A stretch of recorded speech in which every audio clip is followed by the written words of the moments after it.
Alright, so I got a little bit of breaking news here for you guys, and it's kind of an unfortunate update. I mean, I guess depending on how you look at it, it could be seen as fortunate. I think it's unfortunate because we are losing out on just so much good content from this result, but the Fox News Dominion lawsuit that we were sort of all keeping track with over the last number of weeks has officially been settled. So the reason why I say that this is like kind of disappointing to some extent is basically because if they had gone to trial on this, which is what it was looking like they were going to do, as they point out here, it was like an 11th hour settlement, like the last possible moment that they could have ended up settling out of this instead of going to trial. But if they had gone to trial, in all likelihood, we would have gotten to see a lot of these motherfuckers, whether it's Sean Hannity or Laura Ingraham or Tucker Carlson, we would have gotten to see them on the stand having to basically admit that they are complete frauds and liars who do not give a single solitary shit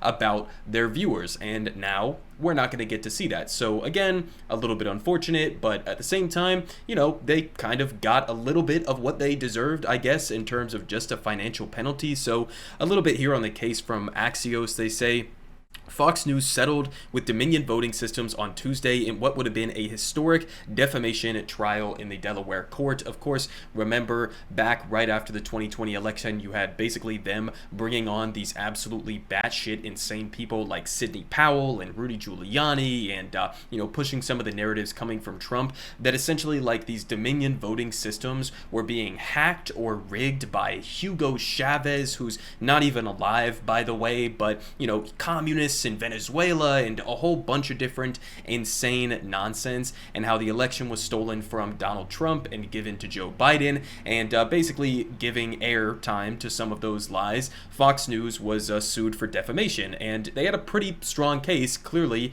evidenced by the fact that they ended up having to settle out of this case and didn't think that they could actually go to trial and have a decent shot at winning. So they say the 11th hour settlement protects Fox executives from having to possibly testify in court about their role in the network's airing of the 2020 election lies. They say, quote, the parties have resolved their case, Delaware Superior Court Judge Eric Davis said to the jury. They say while Davis did not announce the terms of the settlement in court, Dominion lawyer Justin Nelson told reporters gathered outside at the courthouse that Fox News will pay over $787 million. So like $750 million is going to have to come out of the pockets of Fox News and heading towards Dominion voting systems. Okay, so I mean, obviously, this is not the $1.6 billion that we had initially thought that this could potentially be. Some people were arguing that there was even a chance that it could have gone, if they had gone to trial, above and beyond the 1.6 billion, because a jury doesn't necessarily have to sit down and say, okay, we're only going to limit ourselves to the number they are being sued for. They could have looked at the situation and said, this is so egregious that we want you to pay $2 billion because fuck you, right? So there were a couple of different outcomes that could have ended up happening here, but we get the 787, at least pointed out here by Jim Shudo, actually, it's $787.5 million. Okay, now is this going to disrupt Fox News as a business operation? Is it going to disrupt them as a propaganda outlet? Not really financially. I mean, they definitely have the cash on hand in order to pay this settlement, but, maybe it'll be at least somewhat of a,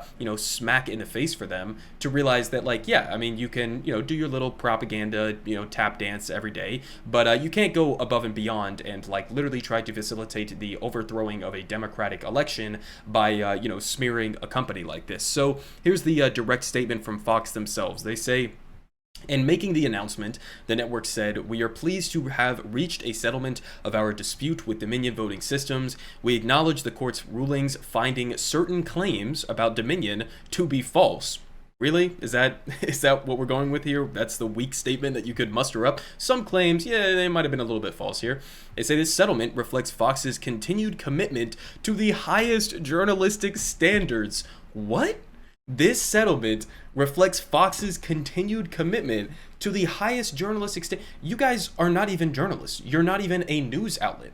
How do I know that? Well, number one, it's not even just that you guys were spreading misinformation or whatever, right? Because tons of different, mainstream media outlets, whether it's CNN or MSNBC, they all have their different biases and they have different ways of framing things. But it's not even just that you guys were wrong about the 2020 election, but it's that you were knowingly wrong, okay? That's what we learned as a part of some of those leaked texts that we got as a part of this ongoing process during this lawsuit, is that they knew what they were saying to their viewers were lies. They were refusing to tell them what they knew behind the scenes to be the truth, which again is like not only just bad journalism, but it's like a direct insult to your own audience, right? And the reverse side of that is that obviously they were terrified of their own audience, right? Because after they called the Arizona election for Joe Biden, remember Fox News was the first outlet to actually call that. Their viewers got pissed at them. Once they called the election for Joe Biden, some of them start going over to One America News Network. Some of them start going over to Newsmax and some of these other more fringe right-wing outlets. And so Fox is like, well, we don't want to lose our audience, so we're just gonna fucking lie to them. I mean, that's what they did. I mean, it's pathetic. Again, not only a lack of any journalistic standards, but also just like disrespectful to your own viewers, right? I mean, I obviously have my own biases, right? I talk about it openly all the time. I'm a leftist, I'm a socialist. I'm giving you guys an analysis of the current state of politics in the United States, sort of based on that framing. I'm going to give you the facts. I'm going to try to be as up and down honest as I possibly can, then give you some of my political, commentary on top of that to add color to it. But I'm not going to like lie to you guys about my real interpretation of what is going on, right? You can trust that I'm going to be honest with you about the things that I'm saying and that I actually believe in the things that I'm saying. Sometimes I'm going to be wrong. Sometimes I'm going to be right. You can have disagreements with me, but I'm here to act in good faith. What we learned from this process is that they are not acting in good faith. You cannot accept what they say at face value, not just that it's not factual, but you can't even accept that they themselves believe what they are telling you, okay? Which is a pretty extraordinary admission here. And that's also something we've seen from other fringe right-wing characters like Alex Jones. Remember Alex Jones going into court and basically saying, well, I'm not actually, anticipating that people are going to believe what I say when I'm doing my reporting. I'm playing a character basically, and anybody with half a brain should be able to tell that I'm not being serious, even though their viewers do think that they're being serious and they do take what they say at face value. But they're basically making arguments of like, oh, I'm just basically playing a character, right? We also saw this from, MSNBC's Rachel Maddow. She's made a similar argument to that in the past as well. So, I mean, some of these people, man, they're just fucking shameless at the end of the day. But they finish off here. They say, we are hopeful that our decision to resolve this dispute with Dominion amicably. Was it really amicably? Was it? Because you were about to be sued for $1.6 billion and have to go to trial and completely embarrass yourself. They say instead of the acrimony of a divisive trial, it allows the country to move forward from these issues. And yeah, they would love if we were to move forward from this issue. Why? Because again, what we know about what they were saying behind the scenes. Again, not only was it, on the election lies and how they didn't really believe in all of that stuff, we also got absolute gems like this here from Axios. Legal filings. Tucker Carlson said of Trump, I hate him passionately. This is the same Tucker that I covered a couple days ago on this channel, who was basically slobbering all over Trump's dick in a one-on-one interview and hyping him up ahead of the 2024 election, right? Now, he's all over Trump and he's buddy-buddy with Trump and he's best friends with Trump, but behind the scenes, he's saying, I hate him passionately. That's not it. He called him a demonic force. He called Trump a demonic force. Okay, I don't even think I've ever called Trump a demonic force. It's not an analysis that I disagree with, but I haven't even used that framing. Tucker Carlson despises Trump and thinks he's a demonic force, and yet him and the network are going to continue to support him, basically because Donald Trump has a large sway over the audience that Fox News has. They don't want to lose that audience, so they can't say bad things about Donald Trump in an open and honest way. Again, we also had all of these other statements that came out about Rudy Giuliani, Sidney Powell. Here from Tucker again. Sidney Powell is lying. He texted this to his fellow host, Laura Ingraham, on November 18th, 2020. Powell was a regular Fox News guest who was a primary source of these big lie allegations. They say Sidney is a complete nut. Ingraham texted back, ditto for Rudy. she added, referring to Trump's attorney and big lie proponent, Rudy Giuliani. In another text chain, the two, along with Sean Hannity, discussed getting a reporter fired for tweeting out the fact that there was no evidence of voter fraud.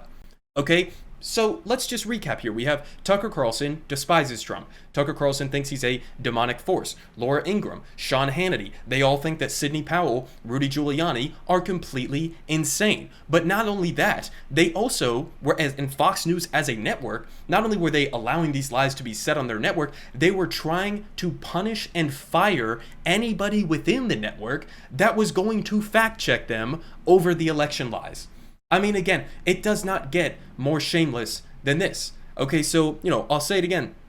All of these different corporate media outlets, you shouldn't take them at face value, right? All of these people are basically actors, they're characters to some extent. You have the Democratic Party, bootlickers like on MSNBC, CNN to some extent. You also have the Republican Party, bootlickers on, Fox News and all of that. But, you have to understand that, right? These are multiple different mainstream media outlets that are basically there to serve the status quo in one way or another. They are there to support their preferred party and basically just use their distracting methods and basically try to get the attention of their base of viewers in order to distract them from the fact that both of our political parties and most of these mainstream corporate outlets are perfectly happy to continue on the status quo that is fucking over working class Americans in this country. Okay, so there you have it. The breaking news here. Again, we'll probably get some more information as more comes out on this settlement and some of the details behind it and what kind of compromises they had to make. But there you go. Unfortunately, again, not going to get much more content out of this, but you can definitely use a lot and learn a lot from what we did manage to get throughout this process. Everyone is saying good Politic guy has the best Politic. Believe me, no one does it like him.